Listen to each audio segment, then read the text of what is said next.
하나님의 말씀 마가복음 9장 7절 이는 내 사랑하는 아들이니 너희는 그의 말을 들으라. 아멘.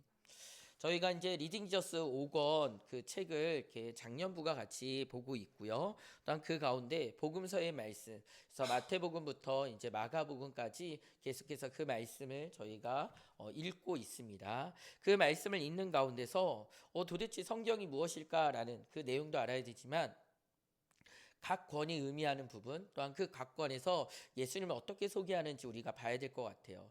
여기서 복음서라는 것은 기쁜 소식을 얘기하고 있는데요. 이 복음서가 네 가지 등장하게 됩니다. 그래서 신약 성경에 가장 먼저 등장하는 게 마태복음, 또한 마가복음, 누가복음, 요한복음 이렇게 돼 있죠. 이 네 개의 복음서를 합쳐서 사복음서라고 얘기하고요. 이 복음서에 대한 이야기를 저희가 지난주부터 오늘 그리고 앞으로 몇 주간 더 이어가려고 합니다. 오늘 내용을 한번 보면서 이렇게 진행을 하도록 하겠습니다. 우리가 지난주에 어떤 부분을 다루었냐면 예수님께서 아브라함과 다윗의 자손으로 이 땅 가운데 오셨다라고 얘기했습니다. 그래서 마태복음 1장 1절에 보게 되면 아브라함과 다윗의 계보라라고 이렇게 나와 있는데요. 다윗의 계보라는 것은 바로 예수님이 참된 왕으로 우리에게 오셨다라는 것과 또한 예수님이 하나님의 아들로서 만백성을 통치할 주라는 그 고백을 저희가 함께 듣고 나누었죠. 근데 오늘 말씀에 보게 되면 이제 예수님의 사역의 시작을 저희가 같이 사역 바라보는 가운데 예수님이 시험 받았던 장면, 또한 하나님 나라를 선포하는 그 장면, 또한 기적과 이적을 행하는 그 부분들을 통하여 예수님이 어떤 분이신가, 그리고 예수님을 우리에게 어떻게 소개하고 있는지 우리가 한 번 더 살펴보려고 합니다. 그래서 예수님의 광야 시험 장면을 저희가 먼저 살펴보도록 할게요. 예수님께서는 이제 세례를 받고 나서요. 어떻게 하셨냐면 광야로 나가셨습니다. 근데 광야에서 그냥 계셨던 부분이 아니라 40일 동안 금식하셨다라고 나와 있어요. 우리 친구들은 광야가 어떤 곳인지 알고 있나요? 우리 준서가 말한 대로 적절한 표현이 사막이라고 표현할 수 있어요. 거기는요, 풀 한 포기가 제대로 자라지 않기 때문에 아주 황막한 황폐한 땅이죠. 지금 그곳에 예수님께서 가셨어요. 40일 동안 계셨는데 그 불편한 자리에서 금식까지 하셨어요. 그렇게 금식을 마치신 예수님께 누가 와서 시험을 하냐면 사탄이 와서 예수님을 시험합니다. 오늘 프린트에 보게 되면 우리 첫 번째 시험 내용이 있죠. 우리 친구들이 같이 한번 읽어줄래요? 함께 읽도록 하겠습니다. 시작. 첫 번째, 내가 만일 하나님의 아들이거든. 두 번째, 시작. 세 번째, 시작.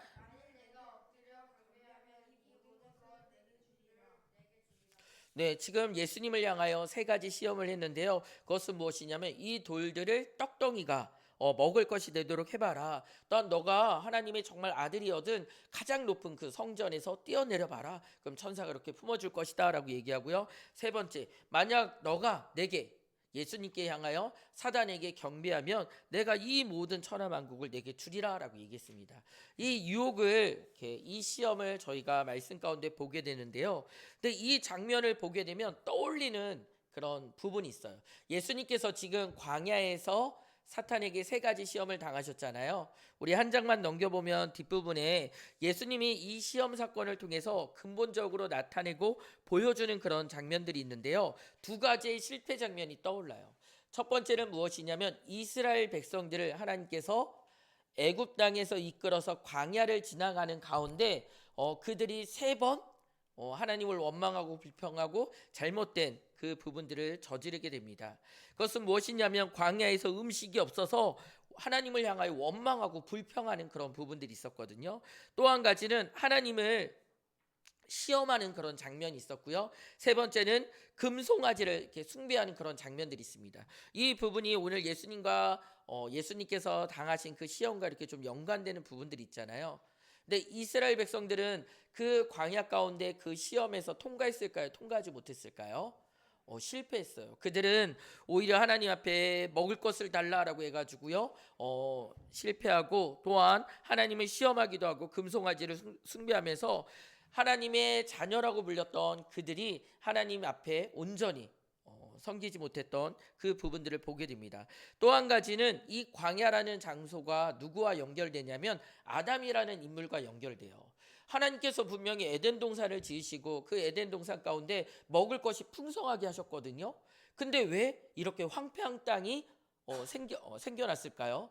그것은 바로 아담이 하나님 말씀 가운데 불순종하여 그들이 아담이 하나님으로부터 떠나게 되었고 또한 땅이 저주를 받게 되었습니다. 그래서 수고하고 땀 흘려야지만 먹을 것을 취할 수 있는데요. 그 또한 허락되지 않으면 가뭄과 여러 가지 상황으로 인해서 땅이 황폐하게 된다라는 것이죠.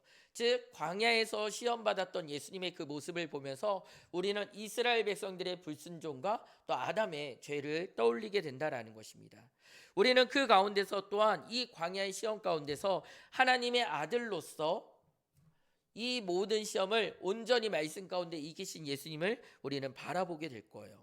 이 예수님은 광야에서 40일 동안 금식한 가운데 사단의 시험이 있었지만 이전에 이스라엘 백성들과 또한 아담은 실패했지만 하나님의 자녀인 하나님의 아들이신 예수님은 승리했다라는 그 사실을 우리는 기억하면서 이 말씀들을 읽어봐야 될 것입니다.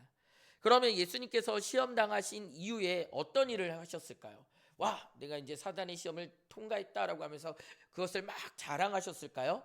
아니요, 그 일은 이미 지나간 부분이었어요.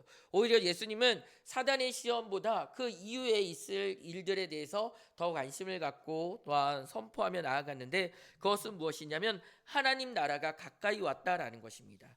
우리 마가복음 1장 15절 말씀인데요. 우리 3번 단락이죠. 시험을 이기신 하나님 나라의 선포, 그 밑부분 한번 같이 읽어볼게요. 시작. 때가 찼고 하나님의 나라가 가까이 왔으니 아멘. 그 광야의 시험이 지난 예수님께서는요 이제 하나님 나라를 선포하셨어요. 그러면 어디 가서 선포하는 게 제일 영향력 있을까요? 사람들이 많은 곳, 안 그러면 메시아의 소식을 기다리는 사람들, 안 그러면 저희가 뭐 예배당 중심이라고 생각하면 그 당시 성전이 있었던 예루살렘에 가서 하나님 나라를 선포하는 것이 훨씬 더 영향력이 클 것 같았지만 놀랍게도 하나님 나라를 선포하신 그 예수님은요 어디서 가장 먼저 이 사실을 알리셨냐면 스불론과 납달리 북쪽 지역에 있는 부분이에요. 우리 뒷부분에 보면 그림도 나와 있죠. 그 예루살렘 위쪽을 뭐라고 부르냐면 갈릴리 지역이라고 부릅니다. 근데 그냥 갈릴리 지역이 아니라 이방의 갈릴리 지역이라고 말해요. 왜 그러냐, 이방 땅이랑 국경을 닫고 있기도 했고요. 또 오랜 시간 동안 그 북쪽 지역은 여러 민족들이 섞이는 그런 일들이 있었기 때문에 순수한 유대인으로서 그 북쪽 사람들을 보게 되면 유대 사람이라고 보기보다는 그냥 이방 사람이라고 생각하는 것이 훨씬 편했기 때문이에요. 근데 그러다 보니까 갈릴리 지역에 있던 사람들은 어떤 마음이 있었을까요? 만약 하나님께서 은혜를 주셔도 저 예루살렘에 먼저 주시고 우리는 가장 마지막에 그런 은혜가 미칠 것 같아. 우리는 빛이 저기 있지만 빛에서 가장 먼 곳에 있는 그런 사람들이야 라고 생각했을지도 몰라요. 그런데 놀랍게도 이사야 9장 1절에서도 이런 말씀을 하시고 또한 고백하셨는데 우리 이사야 9장 1절 우리 같이 한번 읽어보도록 하겠습니다. 우리 뒤편에 있는 내용이죠. 이사야 9장 1절이에요. 같이 한번 읽도록 할게요. 시작. 어둠 속에서 고통받던 백성에게서 어둠의 거칠 날이 온다. 옛적에는 주께서 스불론 땅과 납달리 땅으로 멸시를 받게 버려두셨으나 그 뒤로는 주께서 서쪽 지중해로부터 요단강 동쪽 지역에 이르기까지 그리고 이방 사람이 살고 있는 갈릴리 지역까지 이 모든 지역을 영화롭게 하실 것이다. 아멘. 지금 이 얘기는 무엇일까요? 이미 하나님께서 신약에 말씀하기 전에 예수님께서 그 갈릴리 지역의 복음을 선포하시기 전에 이사야 9장 1절에 예언적으로 나와 있는 말씀이에요. 거기에 보게 되면 갈릴리 지역까지 이 모든 지역에 영화롭게 하실 것이다 라고 해서 하나님 나라의 선포가 거기까지 또한 그 이상으로 미칠 것이다 라고 얘기하고 있어요. 예수님은 갈릴리 지역에서 하나님 나라를 선포하시는 가운데 수많은 기적과 이적들을 행하셨습니다. 예수님께서 그 복음서 가운데 행하신 기적과 이적들 가운데서 많은 일들이 있거든요. 거기에는 모든 복음서에 다 나와 있는 이야기도 있고 어떤 복음서에서만 나와 있는 그런 이야기들도 있어요. 전체 다 나와 있는 이야기 같은 경우는 뭐 오병이어 떡 5개와 물고기 2마리로 5천 명이 넘는 사람들을 배불리 먹이는 그런 장면들도 있고요. 또한 폭풍우가 치는 가운데 배를 타고 갈 때 제자들이 두려워 떨면서 예수님 우리를 도와주세요. 어떻게 해야 됩니까? 라고 막 예수님을 깨울 때 예수님께서 뱃머리 앞에 나가셔서 뭐라고 말씀하셨을까요? 맞아요. 바다야 파도야 잠잠하라 라고 하니까 잠잠하게 되었어요. 그때 제자들이 너무나도 놀랬던 것은 무엇이냐면 도대체 예수님이 누구신데 저 바다와 파도 그리고 이렇게 수많은 사람들을 배불리 먹이시는 그러한 일들을 행하실까? 사람들은 점점 예수님이 누구신지 너무너무 궁금했어요. 우리 친구들은 예수님이 누구신지 알고 있나요? 예수님이 누구세요? 하나님의 아들, 또 우리의 구원자, 또 메시아. 구원자라는 의미의 메시아. 그걸 헬라어로 바꾸면 그리스도라는 그 뜻이죠. 맞아요. 우리 친구들은 이 성경에 있는 부분들을 다 알고 있기 때문에 이렇게 신앙적인 고백을 하지만 이 당시에는 복음서가 아직 기록되기 전이었어요. 근데 눈앞에 계신 예수님을 보면서 이 예수님이 이 놀라운 기적과 이적을 행하시는데 이분이 누구시지? 궁금했어요. 사람들은 때로는 정말 훌륭한 선생님입니다. 때로는 어떤 사람들은 정말 훌륭한 선지자입니다. 혹시 엘리야가 아니신가요? 라고 이렇게 얘기하는 사람도 있었어요. 그런데 놀랍게도 예수님이 누구신지 나타내고 드러내는 그 놀라운 사건이 일어나게 되는데요. 그 일에 앞서서 베드로는 이렇게 고백하고 있습니다. 마태복음 16장 16절에 주는 그리스도시요 살아계신 하나님의 아들이십니다 라고 얘기하죠. 여기서 그리스도가 아까 준서가 얘기했던 메시아라는 거예요. 이 메시아라는 것, 그리스도라는 것은 기름을 부었다라는 뜻이거든요. 그의 머리부터 발끝까지 온몸에 기름이 흘러내린다라는 뜻이에요. 이 얘기는 무엇일까요? 기름 붓는 세 사람이 있어요. 직분. 첫 번째가 무엇이냐면 선지자, 또한 대제사장, 또 한 사람이 누굴까요? 왕. 지금 예수님을 향하여 그리스도이십니다라고 얘기하는 것은 바로 예수님이 참된 왕이십니다. 다윗의 후손으로 오실 메시아, 우리의 왕 되십니다라는 그 고백이에요. 그런데 이 고백을 이후에 분명히 예수님은 왕이신데 놀랍게도 사람들 손에 이끌려가서 고난받고 죽고 어떻게 될까요? 이후에 부활까지 하시는 그 장면들 있죠. 제자들은 분명히 이 기적과 이적을 행하시면서 그 예수님을 향하여 왕이라고 고백했는데 왕이면 적들을 물리치고 승리를 주실 것 같지만 오히려 적들 손에 끌려가서 채찍질 당하고 조롱과 멸시당하는 그 모습을 보면서 제자들은 너무나도 이렇게 이해하지 못하고 흔들렸어요. 그런데 놀랍게도 예수님이 왕 되심은 분명해요. 왜 그러냐면 예수님은 우리의 그리스도 왕으로서 어떤 일을 하셨을까요? 예수님은 자신의 죄 때문에 십자가에 달려 죽으신 것이 아니라 우리의 죄 때문에 하나님의 백성, 하나님의 자녀된 우리를 위하여 대신 피 흘려 죽으시고 고난당하시고 또한 그 가운데서 부활하신 그 놀라운 은혜들을 보여주십니다. 여기서 제자들은 베드로는 그리스도라고 고백하며 그분이 우리의 참된 왕이라고 말은 했지만 그 왕이 자기 백성을 위하여 죽으실 것이다라는 이 사실에 대해서는 아직은 알지 못했어요.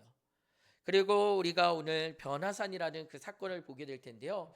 그 변화산이라는 곳에 예수님이 올라가실 때 베드로와 요한을 데려가셨거든요. 그리고 놀랍게도 예수님께서는 그곳에서 변화되셨어요.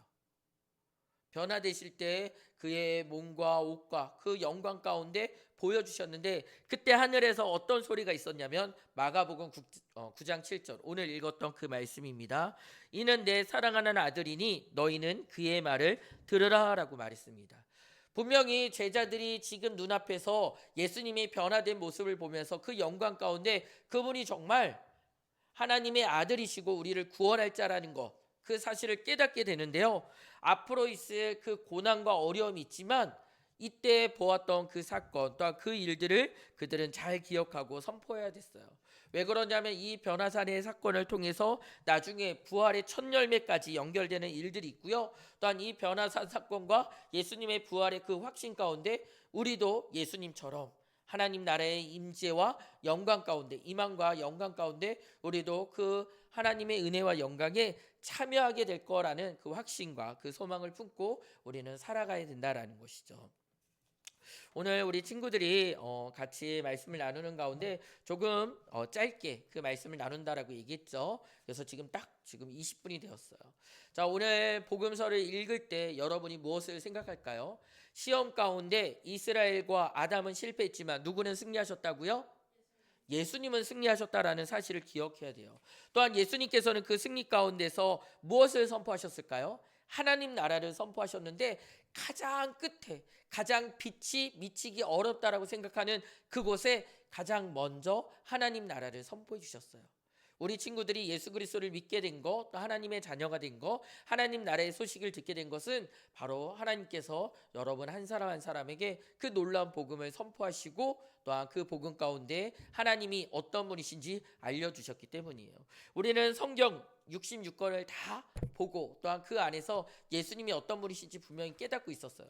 근데 제자들은 많이 흔들리고 어려했었거든요. 혹시 여러분이 어떤 사람이 예수님은 그냥 훌륭한 인물이야, 어떤 사람이야 라고 얘기하면 여러분은 어떻게 얘기할 수 있을까요?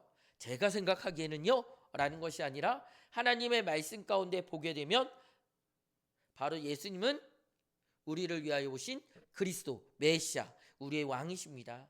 예수님께서 십자가에 고난당하신 거, 십자가에 죽으신 것은 바로 우리 때문입니다. 우리의 왕으로서 자기 백성들을 건지시기 위해 예수님께서는 대신 그렇게 고난과 어려움을 당하셨습니다. 그런데 변화산에서 영광을 보여주신 것처럼 또한 부활의 첫 열매로 그 영광을 드러내신 것처럼 우리에게도 하나님 나라가 임하여서 우리는 그 영광 가운데 참여하게 될 것입니다. 그것에 우리는 증인이고 또한 그 말씀을 믿습니다 라는 것을 우리 하자 목장 친구들 또한 이 자리에 함께하는 모든 이들이 우리의 입술로 우리의 마음으로 고백했으면 좋겠습니다.